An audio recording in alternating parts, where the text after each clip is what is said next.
नमस्कार जी, सभी को स्वागत है आप लोगों का आधुनिक भारत के इतिहास की क्लास में।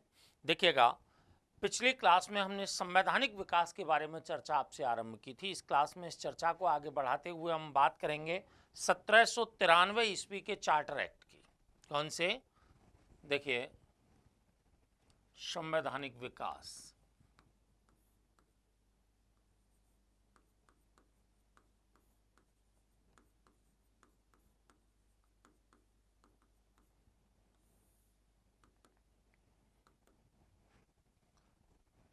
इसमें हम बात कर रहे हैं 1793 ईस्वी का चार्टर एक्ट।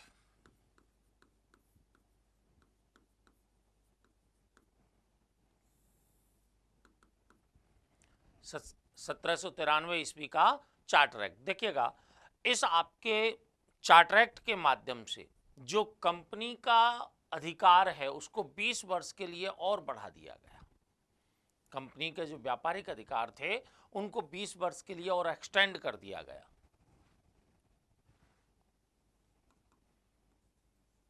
कंपनी के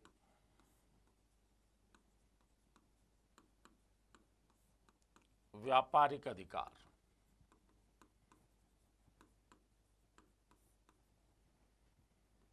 20 वर्ष बढ़ा दिए गए।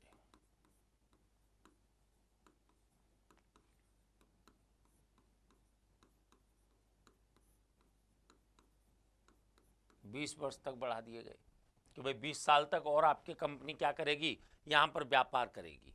नंबर 2, आपके मुख्य सेनापति का गवर्नर जनरल की परिषद का पदेन सदस्य होने का अधिकार समाप्त कर दिया।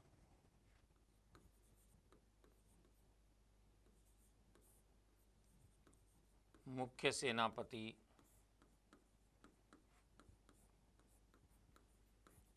पदेन सदस्य नहीं।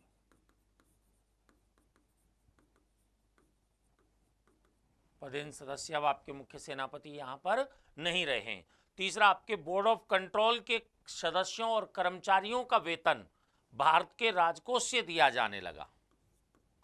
बीओसी के सदस्यों तथा कर्मचारियों का वेतन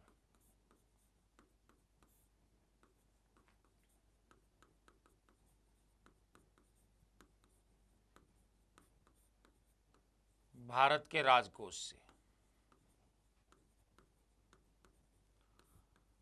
अब देखिए, यहां एक चीज आपको ये याद रखनी पड़ेगी कि ये जो भारत के राजकोष से वेतन दिए जाने की व्यवस्था है, ये लगभग 1919 के अधिनियम तक चलती रही। 1919 के अधिनियम तक आपके व्यवस्था चलती रही कि भारत के राजकोष से ही आपके इंग्लैंड में जो आपके भारतीय मामलों से संबंधित जो कर्मचारी होते थे उनके आपके वेतन भत्ते यहाँ से दिए जाने लग जाते हैं। नेक्स्ट, आपके जो इसमें एक महत्वपूर्ण बात है आपके, वो क्या कही गई कि भाई जो उच्च पदों पर भारतीयों को नियुक्त न करने की कॉर्नवालिस की जो नीति थी उसको वैधता दे दी गई। देखिए, उच्च पदों पर भारतीयों को नियुक्त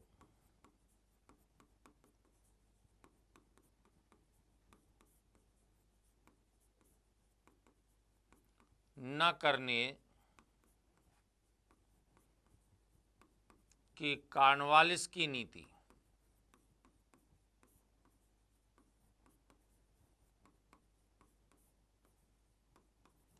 को वैधता दी गई। वैधता दी गई। कॉर्नवालिस जो आपके चाहते थे कि भाई उच्च पदों पर भारतीयों की नियुक्ति नहीं होनी चाहिए, उस नीति को आपके यहाँ पर वैधता दे दी गई। और यहीं पर आपके ब्रिटिश निजी व्यापारी हैं उनको व्यापार में एक छोटा हिस्सा प्रदान कर दिया गया।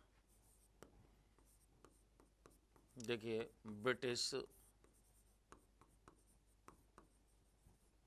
निजी व्यापारियों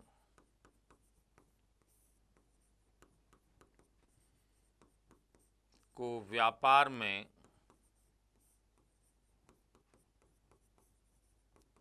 एक हिस्सा प्रदान किया। एक हिस्सा प्रदान किया। अर्थात यहां आपके देखिए कंपनी के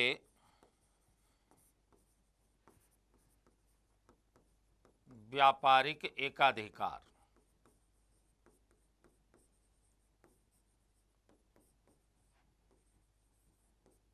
की समाप्ति की शुरुआत।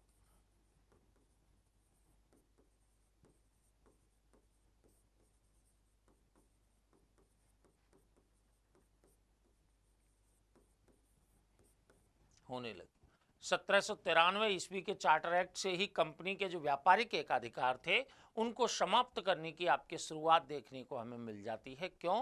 क्योंकि कंपनी का जो व्यापारिक एकाधिकार था उसमें एक छोटा आपके हिस्सा ब्रिटिश जो निजी व्यापारी थे, ठीक है ना, जो स्वतंत्र रूप से व्यापार करने के इच्छुक थे, उनको दिए जाने की शुरुआत आपके यहाँ से कर दी जाती है। ठीक है, हमने बताया कि 20 साल के लिए आपके कंपनी के कार्यकलापों को बढ़ाई दिया गया था। 20 साल बाद पश्चात आपके 1813 ईस्वी का चार्टर एक्ट आता है। कौन सा चार्टर एक्ट आया? 1813 ईस्वी का चार्टर एक्ट आया, जिसमें आपके कंपनी के व्यापारिक एकाधिकार को समाप्त कर दिया जाता है। तो देखिए 1813 ईस्वी का चार्टर एक्ट,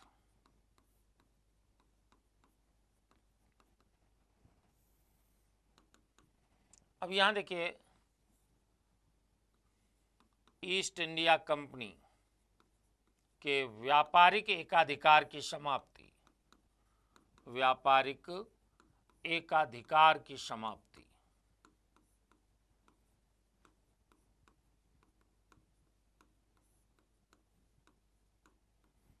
केवल आपके चाय का व्यापार और चीन के साथ व्यापार, ये दोनों आपके कंपनी के नियंत्रण में बने रहे। कंपनी के नियंत्रण में बने रहे। केवल चाय का व्यापार है और चीन के साथ होने वाला व्यापार है, ये कंपनी के नियंत्रण में बने रहे। बाकी के आपके व्यापारिक एकाधिकार को समाप्त कर दिया गया। ये मुक्त व्यापार नीति की शुरुआत देखने को हमें मिल जाती है। ठीक है, दूसरी बात आपके भारत में शिक्षा के विकास पर, भारत में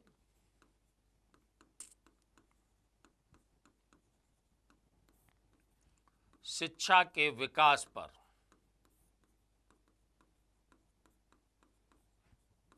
1,00,000 रुपया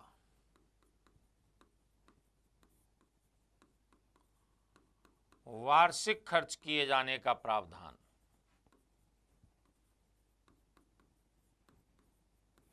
अब आपके ये प्रावधान ले आया गया कि भाई भारत में शिक्षा के विकास पर 1,00,000 रुपया वार्षिक खर्च किया जाएगा। हालांकि इसमें आपके ये प्रावधान नहीं लाया गया कि भाई भारत की देशी भाषा के विकास के लिए आपके 1,00,000 रुपया खर्च करेंगे या फिर आपके भारत में अंग्रेजी शिक्षा के विकास पर खर्च करेंगे। इसको लेकर के आपके कमेटियों का गठन होता है, ठीक है ना, शिक्षा समिति का गठन होता है। हालांकि बाद में मैकॉले कमेटी है वो आपके अंग्रेजी शिक्षा पर इस पैसे को खर्च करने की सिफारिश कर देती है।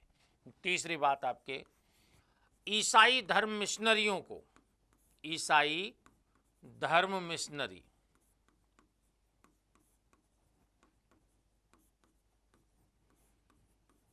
भारत में धर्म प्रचार की अनुमति, भारत में धर्म प्रचार की अनुमति, ईसाई धर्म मिशनरियों को भारत में आपके धर्म प्रचार की अनुमति दे दी गई कि भाई कि वो अपने धर्म का प्रचार प्रसार आपके कहाँ कर सकते हैं? भारत में कर सकते हैं। ये ईसाई मिशनरियों को आपके यहाँ पर अनुमति दे दी गई।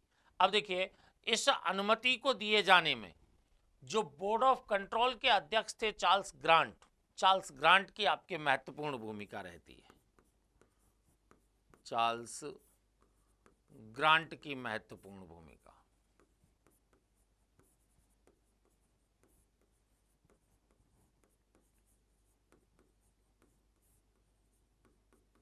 चार्ल्स ग्रांट की आपकी महत्वपूर्ण भूमिका इस बात में रही कि भाई ईसाई मिशनरियों को भारत में आपके धर्म प्रचार की अनुमति दे दी जानी चाहिए। ठीक है, ब्रिटिश सरकार की प्रभुसत्ता कंपनी के प्रदेशों पर स्थापित कर दी गई। इसके माध्यम से ही ब्रिटिश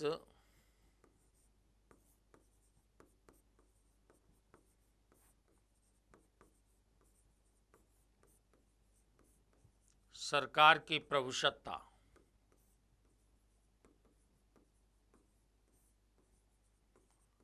कंपनी के प्रदेशों पर स्थापित।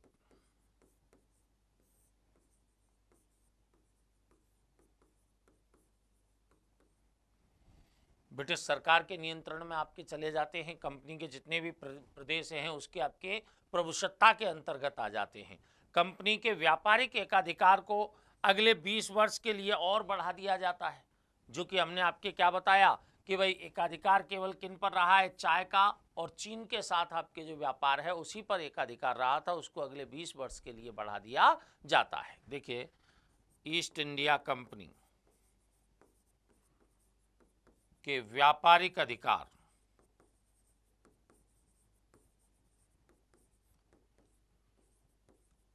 एक वर्ष के लिए बढ़ाए।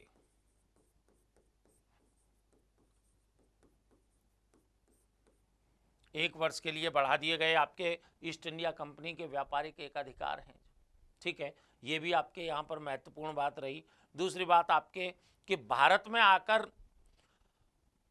बसने वाले और भारत में व्यापार करने वाले, भारत में व्यापार करने के लिए आने वाले अंग्रेजों के लिए लाइसेंस लेना अनिवार्य कर दिया गया कि भारत में आकर के कोई बसना चाहे या फिर आपके भारत से व्यापार करना चाहे तो उसको आपके अंग्रेजों को लाइसेंस लेना अनिवार्य कर दिया।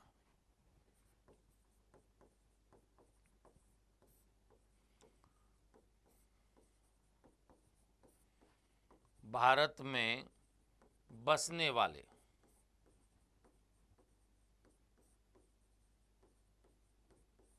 अंग्रेजों को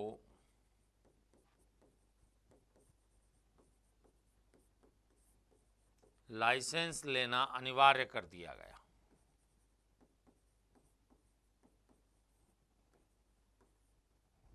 अनिवार्य कर दिया।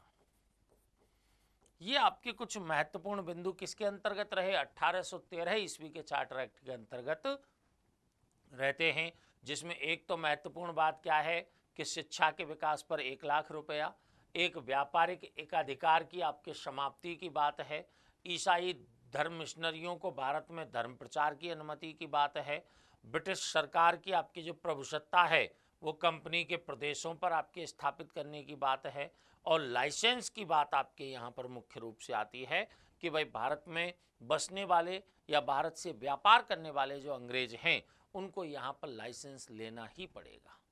ठीक है, इसके पश्चात चूंकि 20 वर्ष के लिए बढ़ा दिया ना अधिकार आपके, तो 20 वर्ष के लिए अधिकार 20 वर्ष के लिए बढ़ाए। 20 वर्ष के लिए जो अधिकार बढ़ाए हैं ना, इन 20 वर्ष के अधिकारों को आपके लेकर के देखिए क्या हुआ कि 1833 का चार्टर एक्ट आया। फिर कौन सा आया है? 1833 का चार्टर एक्ट।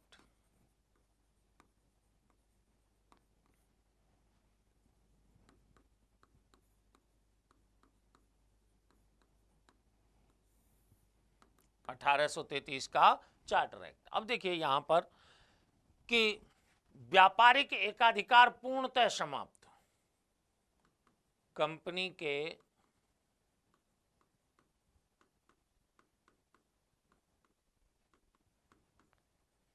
व्यापारिक एकाधिकार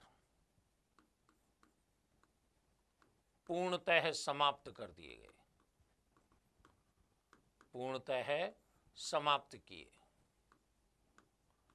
व्यापारिक एकाधिकार पूर्णतः आपके समाप्त कर दिए गए कंपनी के, जो 1813 में 20 वर्ष के लिए बढ़ाए थे केवल चाय और चीन के संदर्भ में, उनको अब आपके एकदम समाप्त कर दिया गया। ठीक है, दूसरी आपके महत्वपूर्ण बात इसमें क्या रही कि इस अधिनियम के द्वारा आपके कंपनी का जो अधिकार है उसको 20 वर्ष के लिए बढ़ा दिया जाता है। कंपनी का अधिकार 20 वर्ष बढ़ाया। भाई राजनीतिक अधिकार तो कंपनी के पास रहे ही, ठीक है ना, क्योंकि व्यापारिक एकाधिकार को समाप्त करते हुए सभी के लिए आपके खोल दिया था। अब आपके कंपनी के अधिकारों को बढ़ा दिया। दूसरी बात, आपके बंगाल के गवर्नर जनरल का पदनाम अब आपके क्या कर दिया गया, भारत का गवर्नर जनरल कर दिया गया, और विधायी, राजनीतिक और वित्तीय केंद्रीकरण को यहां पर ले आया गया। तो देखिए, बंगाल का गवर्नर जनरल, बंगाल का गवर्नर जनरल, इसका पदनाम क्या बदल के कर दिया गया, भारत का गवर्नर जनरल।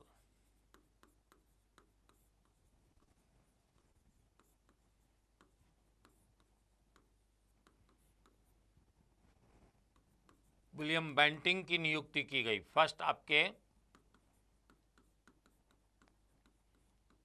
गवर्नर जनरल के रूप में किसकी, विलियम बेंटिंक की नियुक्ति कर दी गई। ठीक है, इस भारत के गवर्नर जनरल के नेतृत्व में आपके क्या लाया गया, केंद्रीकरण। और केंद्रीकरण भी आपके किस किस क्षेत्र में, कि देखिए राजनीतिक क्षेत्र में, विधायी क्षेत्र में,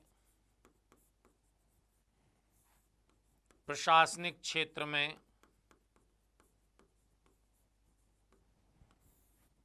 और वित्तीय क्षेत्र में।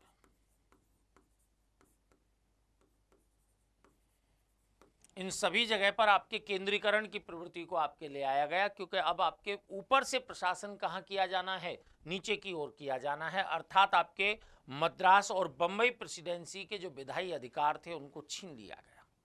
ठीक है ना, मद्रास और आपके कहाँ, बॉम्बे प्रेसिडेंसी, आगरा प्रेसिडेंसी का भी गठन हो चुका था, इनके सबके आपके विधायी अधिकारों को छीन लिया गया। किस एक्ट के माध्यम से, 1833 के चार्टर एक्ट के माध्यम से। अब आपके जो गवर्नर जनरल के द्वारा पारित कानून हैं, ये जो आपके इसके कानून,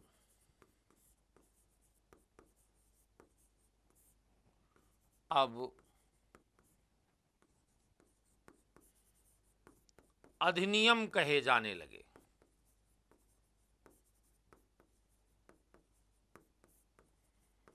जो भारत के गवर्नर जनरल के द्वारा जो पारित कानून हैं, अब आपके वो क्या कहे जाने लगे हैं, अधिनियम कहे जाने लगे हैं। अब जो मद्रास है, बॉम्बे है, ये आगरा प्रेसिडेंसी है, ये केवल आपके क्या दे सकती हैं, इनको सुझाव दे सकती हैं। इसके अतिरिक्त आपके गवर्नर जनरल की जो परिषद है, उस परिषद में एक आपके देखिए, इस गवर्नर जनरल की एक क्या है यहाँ पर, परिषद। परिषद में आपके देखिए 1 आपके गवर्नर जनरल प्लस आपके 3 तो सदस्य पहले ही से थे, एक आपके अस्थाई विधि सदस्य को जोड़ दिया गया, अस्थाई विधि सदस्य को जोड़ा।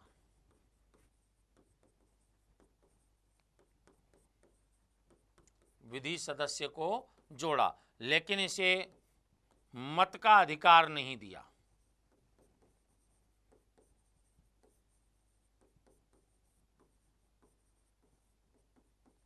अस्थायी विधि सदस्य को जोड़ तो दिया, लेकिन इसे मत का अधिकार नहीं दिया है। केवल आपके अनुमति प्राप्त कर, यानी कि इसको आपके जब कोई भी मीटिंग का आयोजन होता, किसी भी प्रकार की आपके जो लेजिस्लेटिव काउंसिल है या एग्जीक्यूटिव काउंसिल है, उसकी आपके बैठकों का आयोजन होता, तो विशेष निमंत्रण के आधार पर, विशेष आमंत्रण पर आपके इस विधि सदस्य को बुलाया जाता था। इसको किसी भी प्रकार की वोटिंग का अधिकार इस समय प्रदान नहीं किया गया है। ठीक है, नेक्स्ट आपके यहां पर देखिए कि इस अधिनियम की जो सबसे महत्वपूर्ण धारा हमें देखने को मिलती है, वो आपकी क्या है, धारा 87। धारा 87, धारा 87 आपकी क्यों महत्वपूर्ण है, इसके अनुसार नियुक्तियों में योग्यता के मापदंड निर्धारित कर दिए गए और आपके भेदभाव की नीति को समाप्त कर दिया गया।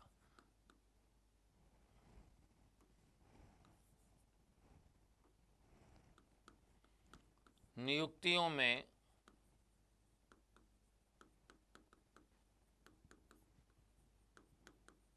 योग्यता के मापदंड निर्धारित,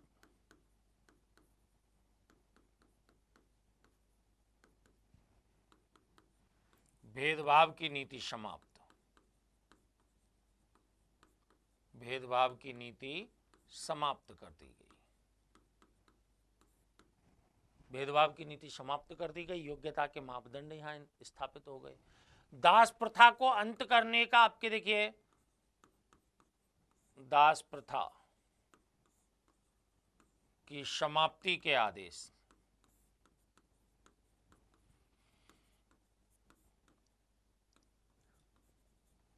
दास प्रथा की समाप्ति के प्रावधान आपके ले आए गए 1833 के चार्टर एक्ट के द्वारा कि संपूर्ण ब्रिटिश साम्राज्य चाहे वैश्विक किसी भी क्षेत्र में आपके हो, वहां पर आपके दास प्रथा, दासों की स्थिति में सुधार लाने के प्रयास किए जाएंगे और दास प्रथा के समापन के भी प्रयास यहां पर किए जाएंगे।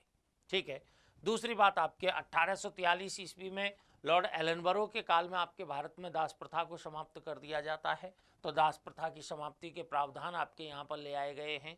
शिक्षा पर खर्च के लिए जो 1 लाख रुपया था, शिक्षा पर खर्च 1 लाख से बढ़ाकर कितना कर दिया, अब 10 लाख कर दिया।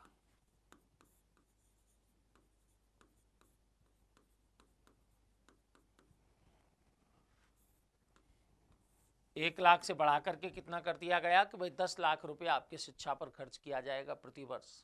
ठीक है, 1 लाख से बढ़ाकर के 10 लाख किया है। ठीक है। दूसरी बात, आपके बोर्ड ऑफ कंट्रोल का जो प्रेसिडेंट है उसे भारतीय मामलों का प्रतिनिधि बना दिया गया। बीओसी के प्रेसिडेंट को भारतीय मामलों का प्रतिनिधि बनाया।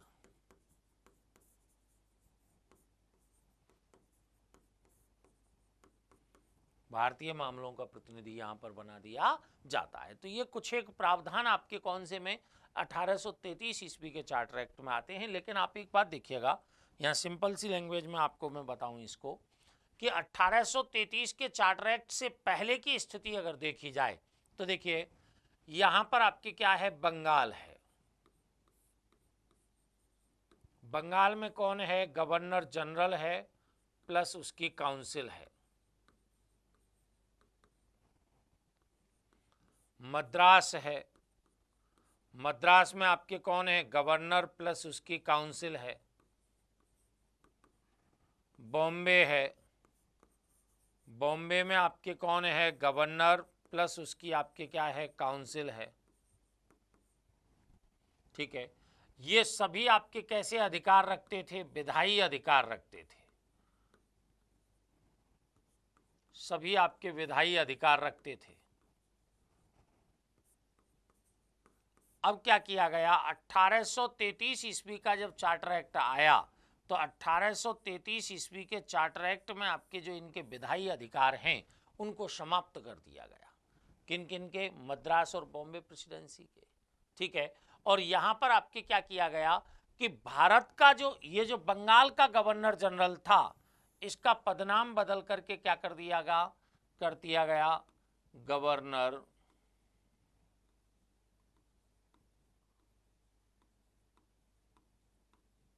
General of India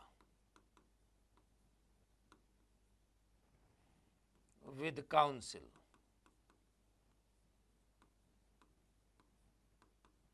with council, इसमें आपके एक तो कौन हो गया, गवर्नर जनरल। 3 सदस्य पहले से थे, 1 सदस्य आपके मैंने क्या बताया, अस्थाई विधि सदस्य। अस्थाई विधि, अस्थाई विधि सदस्य की नियुक्ति कहाँ कर दी गई, गवर्नर जनरल ऑफ इंडिया की काउंसिल में कर दी गई। इसके अंडर में आपके क्या थी अपने पास, देखें तो आपके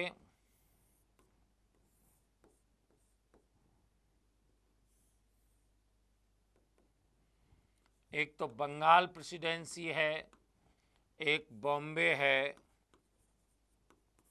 एक मद्रास है और यहां पर आपके कौन सी प्रेसिडेंसी का गठन कर दिया गया था, आगरा। इनके द्वारा केवल आपके क्या दिए जा सकते हैं, सुझाव दिए जा सकते हैं। इनके द्वारा केवल क्या दिए जा सकते थे, सुझाव दिए जा सकते थे। इनको और किसी भी प्रकार का अधिकार यहाँ पर नहीं रहा है, ठीक है ना। और किसी भी प्रकार का अधिकार यहाँ पर नहीं है। विधायी, प्रशासनिक, वित्तीय और राजनीतिक केंद्रीकरण आपके इसके माध्यम से ले आए, ठीक है। अब governor general of India with council, इसके दो तरह के कार्य आपके हमें दिखाई देते हैं। जैसे इसकी मीटिंग फर्स्ट, मीटिंग सेकंड, यहां पर आपके ये क्या करेगी, एग्जीक्यूटिव वर्क करेगी।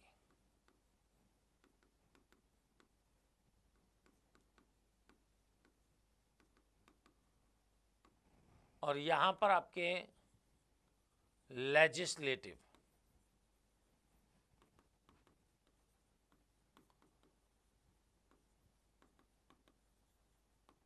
लेजिस्लेटिव फंक्शन आपके यहां पर किए जाएंगे। किसके, यहां पर आपके गवर्नर जनरल विद काउंसिल के, जो कि भारत का गवर्नर जनरल विद काउंसिल है, ठीक है। अब यहां पर आपके एक बात याद रखनी है कि यहां पर भी आपके 1+03+01 ये विशेष सदस्य के रूप में रहेगा।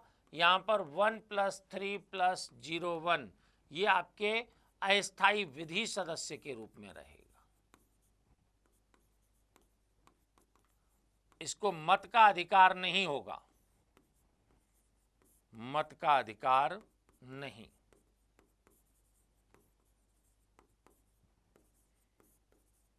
मत का अधिकार नहीं। जैसे ही आपके, और यहां केंद्रीकरण की अगर हम बात करें तो देखिए 1833 का चार्टर एक्ट,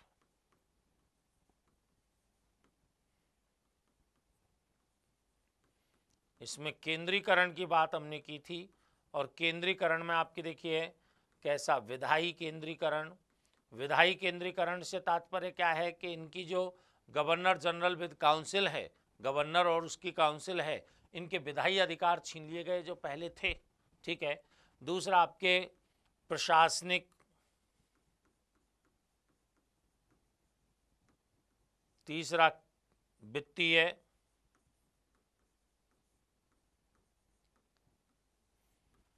चौथा राजनीतिक। ये सभी प्रकार का केंद्रीकरण आपके कहां ले आए, 1833 के चार्टर एक्ट के तहत आपके ले आया गया है। तो गवर्नर जनरल ऑफ इंडिया यानी भारत का जो, बंगाल का जो गवर्नर जनरल हुआ करता था, अब उस बंगाल के गवर्नर जनरल को गवर्नर जनरल ऑफ इंडिया कहा जाने लगा। हालांकि मुख्यालय उसका कहां बना रहा है, कलकत्ता ही बना रहा है, कलकत्ता ही बना रहा है। तो सभी प्रकार से आपके केंद्रीकरण को लाने का प्रयास आपके कहां पर किया गया है, यहां आपके 1833 ईस्वी के चार्टर एक्ट में किया गया है। अब 1853 ईस्वी का जो चार्टर एक्ट है उसमें क्या किया कि उसमें थोड़ा सा आपके ये हुआ कि विधि सदस्य को परमानेंट कर दिया गया। कहां पर, 3 में आपके तो 1+4 हो गए, और एक एक्स्ट्रा ऑर्डिनरी मेंबर को आपके जो कमांडर इन चीफ है उसको आपके शामिल कर दिया गया। इतना आपके चेंज आपकी किस में आया है, 1853 के चार्टर एक्ट में। एक पूर्ण प्रतियोगिता प्रणाली को ले आए गए। 1853 में आपके किसको ले आए हैं, पूर्ण प्रतियोगिता प्रणाली को। देखिएगा 1853 ईस्वी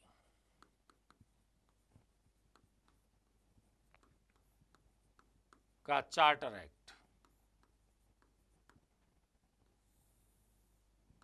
1853 ईस्वी का चार्टर एक्ट। तो देखिए यहाँ 1853 ईस्वी के चार्टर एक्ट में देखा जाए तो क्या है, गवर्नर जनरल है, ये क्या है, गवर्नर जनरल, प्लस इसकी क्या है, काउंसिल, ठीक है। काउंसिल है तो एक तो आपके गवर्नर जनरल, तीसरा हमने क्या बताया कि जो 3 सदस्य थे इनमें आपके जो विधि सदस्य है इसको आपके क्या कर दिया गया, शामिल कर दिया गया, जोड़ दिया गया। अर्थात अब आपके ये कितने हो गए, 4 हो गए। अब ये कितने हो गए, 4, प्लस आपके इसमें एक सदस्य और मिलाया गया, और ये एक सदस्य आपके कौन है, ये एक्स्ट्रा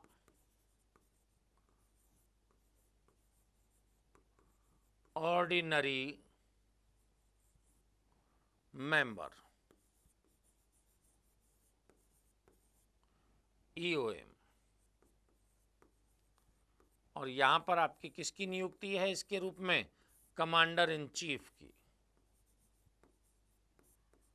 कमांडर इन चीफ की नियुक्ति आपके इसके रूप में कर दी गई। तो गवर्नर जनरल, अब ये गवर्नर जनरल कौन है? गवर्नर जनरल ऑफ इंडिया है। गवर्नर जनरल ऑफ इंडिया है, ठीक है। अब इन गवर्नर जनरल ऑफ इंडिया के आपके देखिए इसके दो तरह के आपके फंक्शन रहेंगे, वही हमने बताया आपके, एक तो एग्जीक्यूटिव फंक्शन है और एक कैसे हैं? लेजिस्लेटिव फंक्शन है। ये देखिए एक तो आपके इसके कैसे हो गए? एग्जीक्यूटिव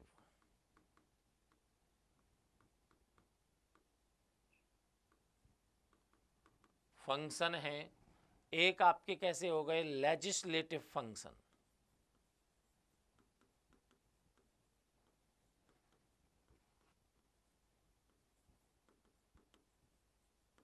ठीक है, एग्जीक्यूटिव फंक्शन जब आपके काम कर रहे हैं तो 1+4+1 और ये 1 आपके कौन होगा? EOM, एक्स्ट्रा ऑर्डिनरी मेंबर होगा इसमें, ठीक है।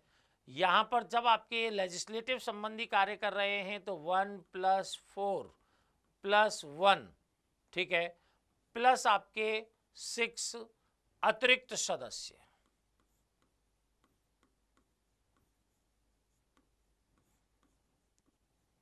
6 आपके कैसे होंगे? अतिरिक्त सदस्य। अगर इन 6 अतिरिक्त सदस्यों की बात की जाए तो देखिए कौन कौन होंगे कि कलकत्ता सुप्रीम कोर्ट का मुख्य न्यायाधीश,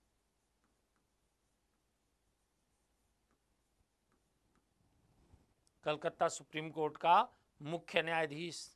नंबर 2 आपके कलकत्ता सुप्रीम कोर्ट का वरिष्ठ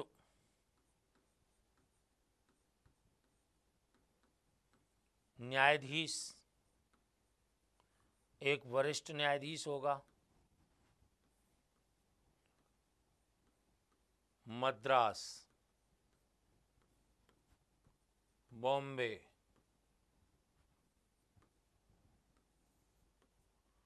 आगरा, बंगाल।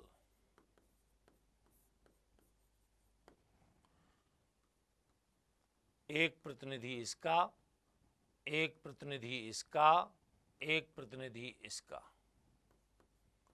इस तरह टोटल 4 तो प्रतिनिधि ये हो गए। एक आपके कौन हो गया? मुख्य न्यायाधीश, और एक आपके कौन हो गया? वरिष्ठ न्यायाधीश, ठीक है। ये चारों के चारों कैसे होंगे? असैनिक सेवा में।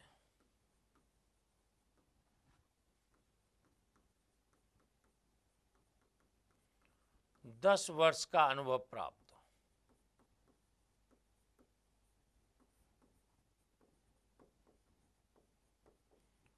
जिनको 10 वर्ष का अनुभव होगा, ऐसे लोग आपके जो असैनिक सेवा में 10 वर्ष का अनुभव प्राप्त कर चुके होंगे, उनको आपके अतिरिक्त सदस्य के रूप में या प्रतिनिधि के रूप में शामिल किया जाएगा। तो 6 अतिरिक्त सदस्यों की बात आपके लेजिस्लेटिव फंक्शन के समय गवर्नर जनरल की काउंसिल के साथ आपके कर दी गई।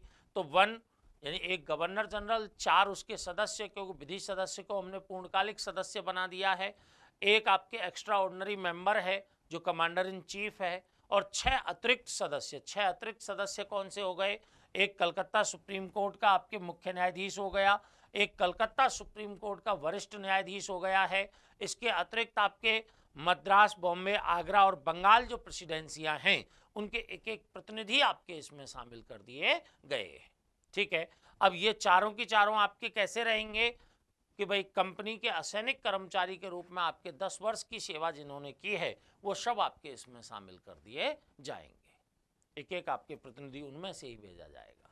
नेक्स्ट आपके देखें, पहली बात तो आपके इसकी काउंसिल का विस्तार कर दिया गया। दूसरी बात आपकी क्या किया गया है? हमने बता दिया कि विधि सदस्य को पूर्णकालिक बना दिया है। यहां ये 4 कब हो रहे हैं? विधि सदस्य को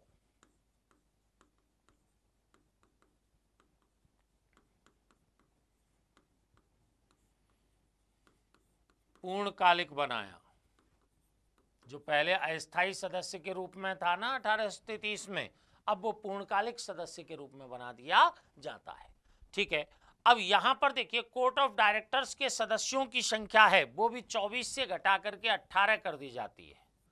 सीओडी के सदस्यों की संख्या 24 से आपके घटा करके कितनी कर दी गई? 18 कर दी गई। 24 से घटाकर कितनी कर दी गई है? 18 कर दी गई।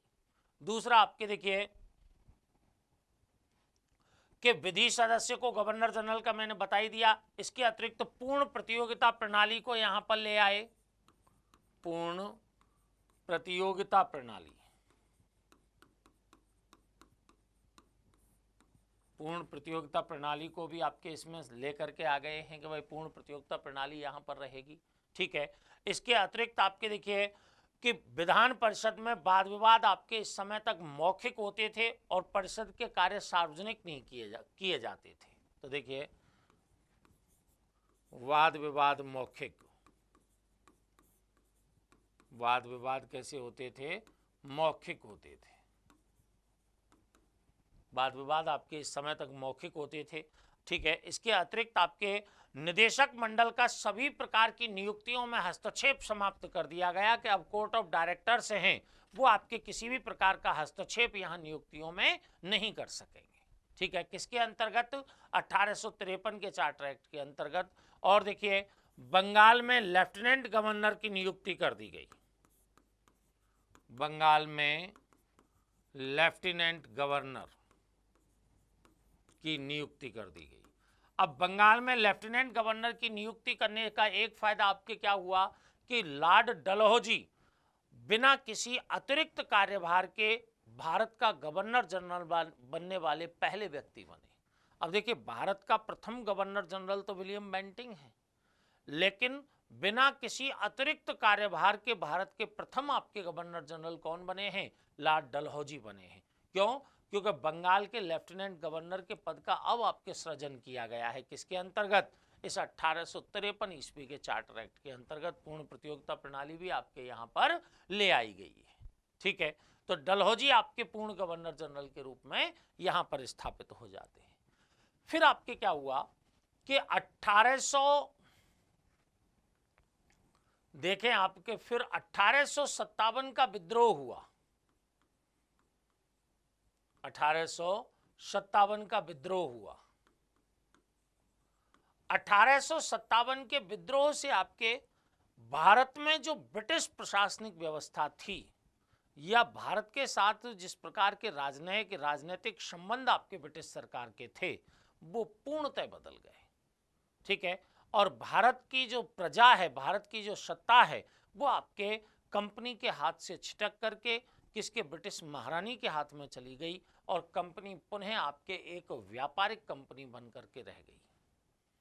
पुनः कंपनी एक व्यापारिक कंपनी मात्र बन करके रह जाती है। ठीक है, इस तरह आपके 1857 के विद्रोह के पश्चात कंपनी में आपके नवीन परिवर्तन यहां हमें देखने को मिलते हैं। ठीक है, तो 1858 की जो महारानी की घोषणा है वहां से अब आपके नेक्स्ट क्लास में हम आपसे चर्चा करेंगे। तब तक के लिए धन्यवाद।